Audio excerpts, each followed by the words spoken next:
Halo sahabat Nawang cerita kamu hari ini. Saya akan shuffle dulu. Wow, akan ada sesuatu yang sangat membahagiakan datang kepada kamu di hari ini. Sesuatu yang sangat menyenangkan, ya. Mungkin ada mimpi kamu yang terwujud, ada hal yang mungkin baik, keberuntungan, di Empress lagi.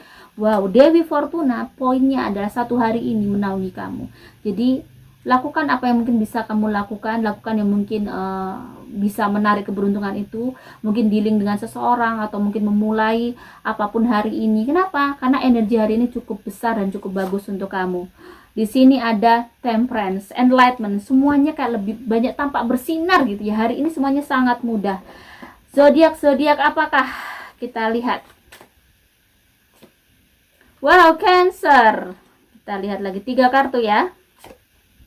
Virgo, Aries,